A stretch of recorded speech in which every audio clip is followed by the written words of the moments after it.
अगर आप लोगों ने ममता भाभी का करेले का अचार खाया तो मैं ये घर छोड़कर हमेशा के लिए चली जाऊंगी। ये देखिए, इन कागजों पर आप लोगों ने साइन किया है बकायदा। और अगर आप लोगों ने राधिका का भिंडी का अचार खाया तो मैं ये घर छोड़कर हमेशा के लिए चली जाऊंगी। ये देखिए, आप लोगों ने इन कागजों पर भी सिग्नेचर किया हुआ है। तुम दोनों ने हमारे साथ धोखा किया है। ये सिग्नेचर तो तुम दोनों ने हमसे चंदा बोलकर करवा लिया था। तुम दोनों ये बच्चों वाली जिद लेकर क्यों बैठी हो भाई? माँ पिताजी, अगर हमने करेले का अचार खाया तो बहू घर से चली जाएगी, और अगर हमने भिंडी का अचार खाया तो ममता घर छोड़कर चली जाएगी। कानूनी रूप से हम कुछ भी नहीं कर पाएंगे। तो भैया अब हम कर भी क्या सकते हैं? ऐसा करते हैं, हम अचार खाना ही बंद कर देते हैं, या फिर आम का अचार खाना शुरू कर देते हैं।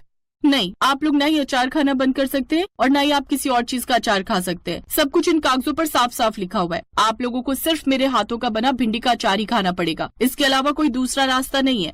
अगर आप लोगों ने भिंडी का अचार खाया तो मैं घर छोड़कर भाग जाऊंगी। आप लोगों को सिर्फ करेले का ही अचार खाना पड़ेगा। इसके अलावा कोई दूसरा रास्ता नहीं है।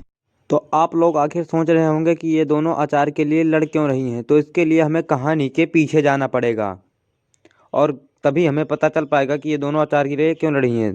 एक बार ममता ब्याह कर अपने घर आई थी और नई नई पहली रसोई में उसने ढेर सारे पकवान और साथ में करेले का अचार भी बनाया था। और करेले का अचार खाकर उसकी सास उसकी बहुत सारी तारीफ करने लगती हैं, क्योंकि बहुत ही अच्छा और स्वादिष्ट करेले का अचार ममता ने बनाया था।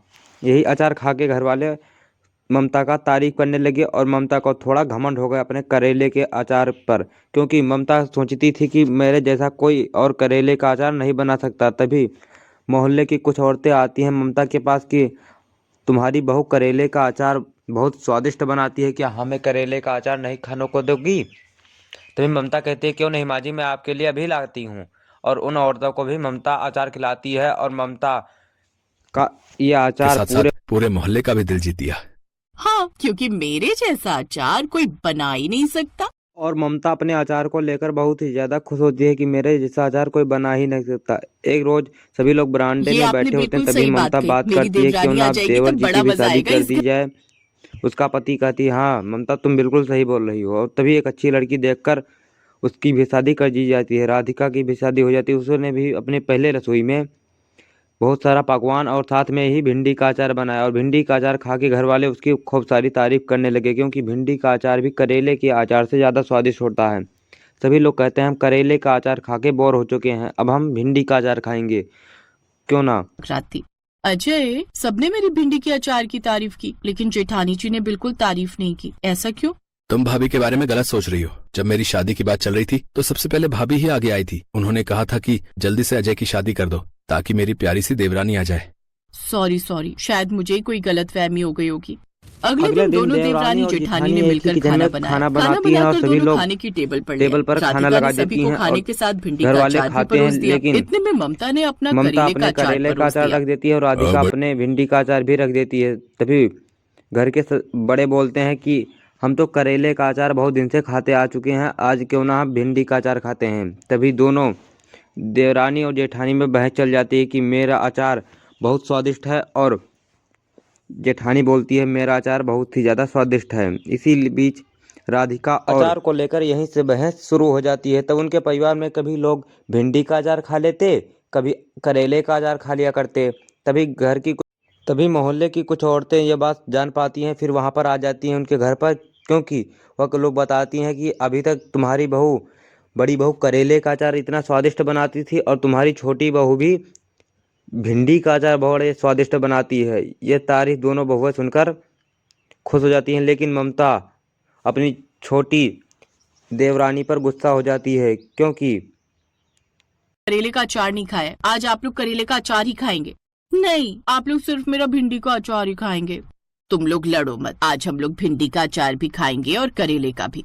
अगले दिन दोनों देवरानी जेठानी अकेले में बोलती हैं ना, कल से ये लोग सिर्फ करेले का ही अचार खाएंगे। आपको खुद पर कुछ ज्यादा ही कॉन्फिडेंस है। आपने पहले दिन सुना नहीं था, अगर आप शेर हैं तो मैं सवा शेर हूँ। कल से ये लोग सिर्फ मेरा भिंडी का अचार ही खाएंगे।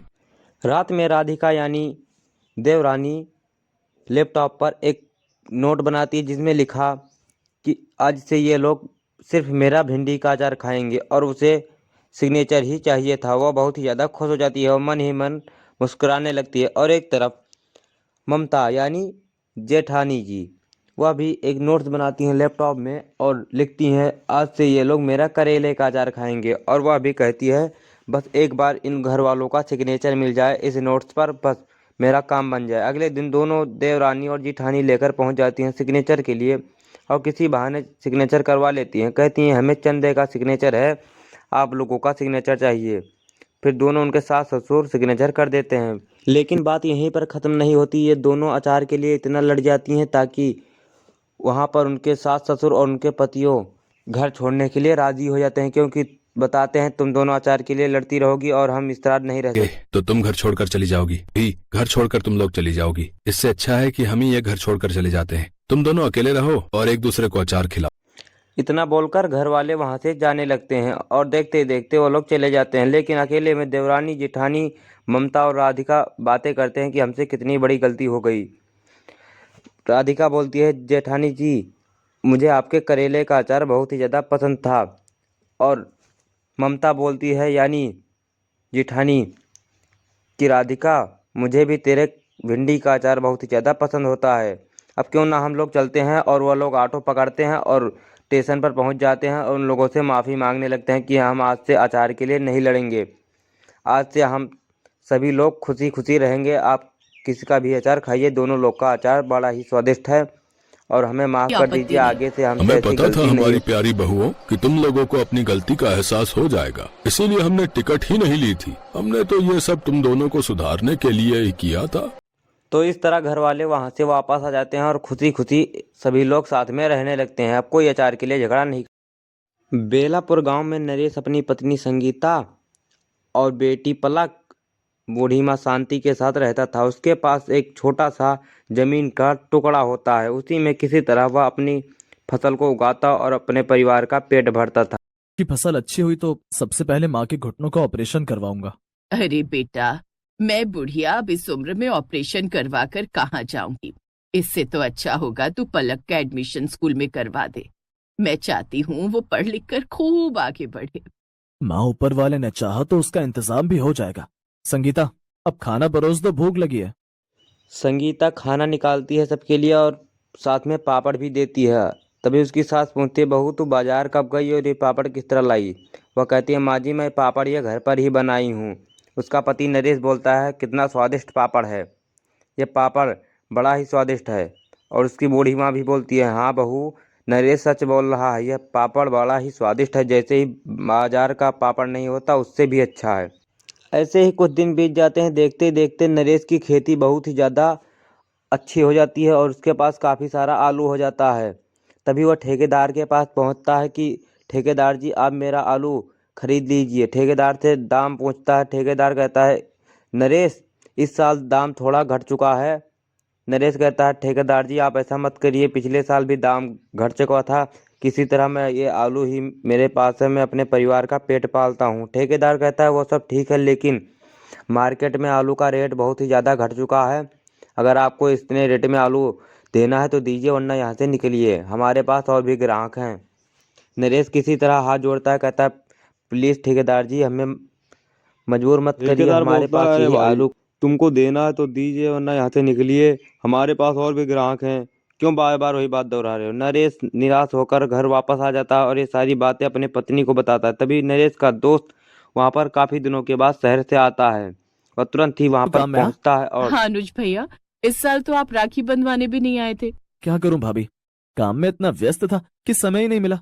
अगली बार मैं रक्षाबंधन में जरूर आऊंगा, लेकिन अभी आप मुझे अपने हाथों की गर्मा गर्म चाय पिला दो। सच कहूं तो मैं वही पीने आया हूँ, इस नरेश से मिलने नहीं। जी अभी लाई। और हाँ, साथ में वो आलू के पापड़ भी सेक लेना जो तुमने बनाए थे। जी अच्छी बात है। इधर दोनों दोस्त बैठकर बातें करने लगते हैं और नरेश वो भी बात बताता है जो कि ठेकेदार ने नरेश को बोला था। कुछ समय बाद चाय और पापड़ वहाँ पर आ जाता है गर्मा गर्म। नरेश का दोस्त पापड़ खाता है और चाय पीता है और उसे पापड़ का स्वाद इतना पसंद आता है, वह कहता है भाभी ये तो मार्केट से भी अच्छा पापड़ है, आप किस तरह बनाई हो इसे। पापड़ बनाकर तुम बेचो, सेठ जितने तुझे दाम नहीं देता ना उससे कहीं ज्यादा तू पापड़ के काम से कमा लेगा। वाह क्या कमाल का आइडिया दिया तूने यार। अच्छा मैं चलता हूँ, बहुत बहुत शुक्रिया भाभी। कुछ समय बाद अनुज वहाँ से चला जाता है लेकिन नरेश और उसकी पत्नी बातें पापड़ करते बनाकर बेचूं, लेकिन अगर उन्हें मेरे हाथ के आलू के पापड़ पसंद नहीं आए तो फिर क्या करेंगे? तुम घबराती क्यों? देखना, सबको तुम्हारे हाथ के पापड़ खूब पसंद आएंगे। अब तुम आलू के पापड़ बनाकर तैयार कर लेना, मैं उन्हें जाकर बेच कर आऊंगा। संगीता आलू के पापड़ बनाने लगती है और नरेश टोकरे में रखकर गांव-गांव बेचने चला जाता है। पापड़, पापड़ ले लो, पापड़, आलू के पापड़। रुकना भैया, पापड़ तो मेरे बेटे को बड़े ही पसंद है और वो भी आलू के पापड़ होंगे तो वो तो खुशी हो जाएगा। लगता है नया नया व्यापार शुरू किया है पापड़ का। हाँ बहन जी, ये पापड़ मेरी पत्नी ने बनाए हैं। वो बड़े ही अच्छे पापड़ बनाती है और आपको उसके हाथ के पापड़ जरूर पसंद आएंगे। वैसे मेरे बेटे को किसी के हाथ के पापड़ इतनी जल्दी पसंद नहीं आते, लेकिन अगर ये मेरे बेटे को पसंद आ गए तो मैं और भी पापड़ लूंगी। वैसे कितने का एक पैकेट? सिर्फ 30 रुपए का एक। ठीक है, तो 2 पैकेट दे दो। उस औरत के साथ साथ वहां पर कई सारे व्यक्ति आ जाते हैं और नरेश का सारा पापड़ वहीं पर खत्म हो जाता है। नरेश के पास खूब सारा पैसा भी हो जाता है। शाम तक नरेश घर वापस आ जाता है और अपनी पत्नी उससे बोलता कुछ नहीं, बल्कि सारे पापड़ बिक गए। कल के लिए और ज्यादा पापड़ तैयार कर लेना। क्या सच में सारे पापड़ बिक गए? मुझे तो अपने हाथों पर यकीन ही नहीं हो रहा। वैसे आज मैंने कुछ आलू काट कर धूप में सुखा कर रख दिए। अच्छा किया। और अब ये तो कल ही पता चलेगा कि लोगों को तुम्हारे हाथ के बने वो पापड़ पसंद आए या नहीं।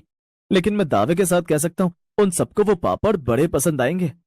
अगले दिन नरेश फिर टोकरे में धरकर पापड़ बेचने के लिए चला जाता है, लेकिन पहले से ही लोग उनका इंतजार करने लगते हैं। नरेश का और पापड़ खूब सारा पसंद आता है और नरेश का देखते ही देखते सारा पापड़ बिक जाता है। नरेश फिर घर वापस आ जाता है इतनी जल्दी। उसकी पत्नी पूछती है कि अजी इतने जल्दी पापड़ बिक गए पापड़ ने साहब? तो धूम मचा दी। अपने गांव में तुम्हारे बनाए हुए सारे पापड़ बिक गए। अब तुम मुझे कुछ और पापड़ दे दो, मैं दूसरे गांव में बेचने की कोशिश करता हूँ। अगर वहां भी पापड़ बिक गए तो फिर तो अपना काम अच्छे से चल पड़ेगा। संगीता और पापड़ लाने के लिए चली जाती है और वह पापड़ लाकर नरेश को दे देती है। नरेश टोकरे में लादकर दूसरे गांव में बेचने के लिए चला जाता है और उसका पापड़ देखते देखते वहां पर भी बिक जाता है और नरेश बहुत ही ज्यादा खुश हो जाता है और फिर वह घर पर वापस आ जाता है और अपनी पत्नी से बोलता है, वाह संगीता, तुम्हारे हाथों में तो जादू है। हमारा पापड़ हमारे गांव में नहीं बल्कि। गाइस, आपको कैसा लगा ये कार्टून वीडियो? तो आपको इस कार्टून वीडियो का उदाहरण भी हम देने वाले हैं, एग्जाम्पल भी देने वाले हैं, क्योंकि नरेश एक गरीब व्यक्ति होता है और वह उसके पास सिर्फ आलू का बिजनेस होता है और उसके पास कुछ भी नहीं होता। वह किसी तरह अपने परिवार का पेट पालता है और उसके पास कुछ भी और साधन नहीं होता। किसी तरह हाथ से ही मेहनत करके खेत को खोदता था और उसमें आलू बोता था और मार्केट में जैसे आलू को बेचने के लिए लेकर जाता था, आलू का कीमत बहुत ही ज़्यादा घट जाता था और ठेकेदार उसे अच्छे पैसे भी नहीं देता था। तो इसी प्रकार से उसका दोस्त बाहर से आता है और नरेश को एक आइडिया बताता है, जो कि नरेश सुनकर वह आइडिया काम करता है। नरेश देखते ही देखते नरेश का सारा पापड़ बिक जाता है और नरेश का भी एक अच्छा सा बिजनेस चलने लगता है। और नरेश की बीवी संगीता बहुत ही अच्छा पापड़ बनाती थी। उसके हाथ में सच में ही जादू होता है और उसका पापड़ उसके गांव में ही नहीं बल्कि आस पड़ोस के जितने गांव थे सभी गांव में बिक जाता है। और नरेश शाम तक उसका टोकरा खाली होकर घर वापस आ जाता था। और नरेश एक बहुत ही ज़्यादा ईमानदार और सच्चा व्यक्ति होता है। उसने ठेकेदार से बात करने की कोशिश की थी, लेकिन ठेकेदार आलू का रेट बढ़ाने के लिए राज़ी नहीं होता है। इसीलिए नरेश का दोस्त उसे आइडिया देता है, जितना पैसा तुम्हें ठेकेदार नहीं देता उससे कई गुना पैसा तुम पापड़ बेचकर कमा सकते हो और तुम्हारा एक खुद का बिजनेस भी हो जाएगा। यह बात नरेश को खूब अच्छे तरीके से समझ में आ जाती है और नरेश वही करता जो उसका दोस्त ने बताया था। और ठीक उसी प्रकार से नरेश पापड़ बेचने लगता है। देखते ही देखते नरेश का खूब सारा पापड़ बिक जाता है और दिन में 10-12 हज़ार रुपये का पापड़ बेच देता था और उसके पास आलू ऑलरेडी ही होता था। उसे आलू खरीदने या कहीं पर ढूंढने की ज़रूरत नहीं होती थी। आलू का सिर्फ लेकर आता, घर पर बनाता और मार्केट में बेच आता था और उसके पास देखते ही देखते खूब सारे पैसे हो गए। तो इस कहानी से हमें ये सीख मिलती है कि बिजनेस कोई सा भी हो, छोटा या बड़ा नहीं होता। जिस प्रकार से नरेश के पास आलू का था और ठेकेदार उसको पैसे अच्छे तरीके से नहीं दे रहा था। हर साल रमेश से कहता कि इस साल भी आलू का रेट गिर चुका है और रमेश खूब सारा मेहनत करता और फिर भी उसे अच्छे तरीके से पैसे नहीं मिल रहे थे। तो वह क्या करता, तो उसी ने जो उसका दोस्त बताया था वही वह करता था। तो उसी प्रकार से हमें भी मेहनत करना चाहिए, कभी भी हार नहीं मानना चाहिए। कोई भी काम छोटा या बड़ा नहीं होता, चाहे वो कोई सा भी बिजनेस हो। तो इस कहानी से हमें क्या सीख मिलती है, कमेंट में ज़रूर बताएं। अगर आप हमारे चैनल पर नए हैं तो वीडियो को लाइक, चैनल को सब्सक्राइब और कमेंट में ज़रूर बताएं। मिलेंगे अगले वीडियो में, तब तक के लिए जय हिंद, जय भारत, जय श्री राम दोस्तों।